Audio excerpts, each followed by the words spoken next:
ہماری زندگی میں آزمائشیں آتی رہتی ہیں۔ اللہ پاک کبھی خوشی دے کر آزماتے ہیں تو کبھی غم دے کر۔ بس ہم انسان اتنے ناشکرے ہیں کہ خوشی کے وقت اللہ کو صحیح سے یاد بھی نہیں کرتے اور غم کے وقت شکوے کے ڈھیر لگا دیتے ہیں۔ بس ایک بات یاد رکھیں، آپ کتنی ہی تکلیف میں کیوں نہ ہو، ایک نہ ایک دن اللہ آپ کے سارے دکھ دور کر دے گا۔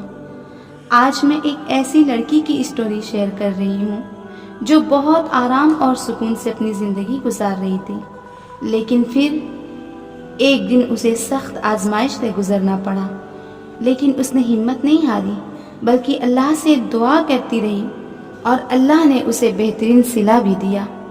وہ بتلاتی ہے کہ ہم 2 بہن اور 1 بھائی تھے۔ ہم لوگ بہت اچھی زندگی گزار رہے تھے، ہماری لائف بہت خوشحال تھی اور آرام سے چل رہی تھی۔ اسی دوران ہمارے بھائی کی شادی طے ہوئی اور ہم لوگوں نے اپنے بھائی کی شادی کے لیے بہت ساری تیاریاں کی اور بہت سارے ہمارے ارمان بھی تھے کیونکہ ہمارا اکلوتا بھائی تھا، اس لیے ہم نے ہر چیز بہت دھوم دھام سے کی اور الحمدللہ ہمارے بھائی کی شادی بھی ہو گئی۔ سب کچھ نارمل تھا۔ ہم لوگ اپنے بھابھی کے گھر گھومنے گئے، وہاں بھی بہت مستی کیے، انجوائے کیے۔ پھر ہم لوگ فیملی ٹرپ پر گئے اور فیملی کے ساتھ گھومنے گئے۔ بھائی بھابھی بھی ہمیں بہت پیار کرتے تھے۔ جب ہم سفر سے واپس ہونے لگے اور کار میں بیٹھے گھر کے لیے چل دیے، ابھی گھر پہنچنے ہی والے تھے، آگے سے ایک ٹرک سے ہماری گاڑی کا ایکسیڈنٹ ہو گیا۔ آگے سیٹ پر میرے ابو اور میرے بھائی بیٹھے تھے۔ میرے ابو اور میرے بھائی کو بہت چوٹ آئی۔ میرے ابو کے سر میں بہت گہری چوٹ لگ گئی تھی۔ ڈاکٹر کے پاس لے جایا گیا، علاج ہوا، پھر گھر لایا گیا، لیکن میرے ابو کو کچھ دن ہوش ہی نہ آیا۔ ہم لوگ سب بہت پریشان تھے، کچھ سمجھ نہیں آ رہا تھا۔ پھر انہیں 1 دن کے بعد ہوش آیا تو کچھ ٹھیک رہے، سب سے باتیں کی، پھر سوئے تو سوئے رہ گئے۔ ہم پر تو مانو قیامت آ گئی کہ ہمارے ابو اب اس دنیا میں رہے ہی نہیں۔ کچھ سمجھ میں نہیں آ رہا تھا۔ بھائی بھابھی بھی حوصلہ دیتے، ہم دونوں بہنوں کو۔ میری امی کی حالت بھی بہت خراب ہو گئی تھی۔ کچھ دن گزرے، دھیرے دھیرے سب نارمل ہوا، لیکن بھائی اور بھابھی کے رویے بدلنے لگے۔ بھابھی بھائی سے کہہ کر چھوٹی چھوٹی باتوں پر ڈانٹ سنوانے لگی۔ بھائی بھی پہلے جیسے نہیں رہے، وہ دونوں امی کو بھی کچھ بھی بول دیتے۔ بھائی بھابھی ہم دونوں بہنوں کو بوجھ سمجھنے لگے۔ میں اپنی چھوٹی بہن کو سمجھاتی اور اسے حوصلہ دیتی۔ ابھی میری پڑھائی پوری مکمل نہیں ہوئی تھی اور میرے ساتھ کی جتنی لڑکیاں تھیں سب پڑھائی مکمل کر رہی تھی۔ بھابھی نے بھائی سے کہہ دیا کہ اس کی پڑھائی بند کروا دیجیے اور جلد سے جلد شادی کیجیے تاکہ یہ دونوں گھر سے جائیں۔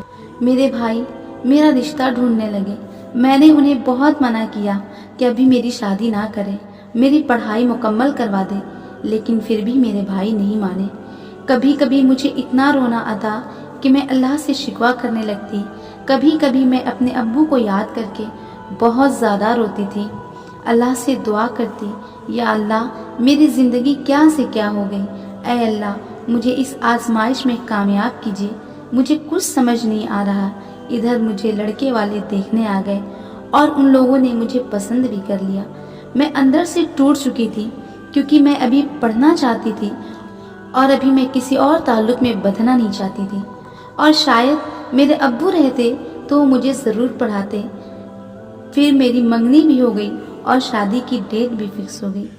بس میں اللہ سے اب دعا کرتی، یا اللہ تیرے سوا میرا کوئی نہیں، مجھے ایک نیک اور بہترین ہم سفر دینا جو مجھے سمجھے، میری خوشی کو دیکھے۔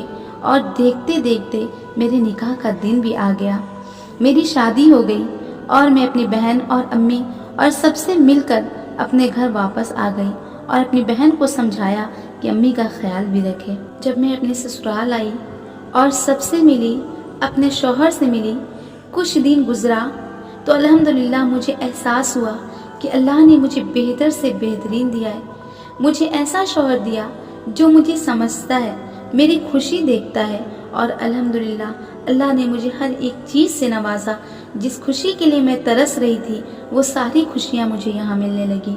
اس لیے آپ کبھی بھی گھبرائے نہیں، بلکہ اللہ سے دعا کرتے رہیں۔ اگر آج تکلیف ہے تو انشاءاللہ کل راحت بھی آئے گی۔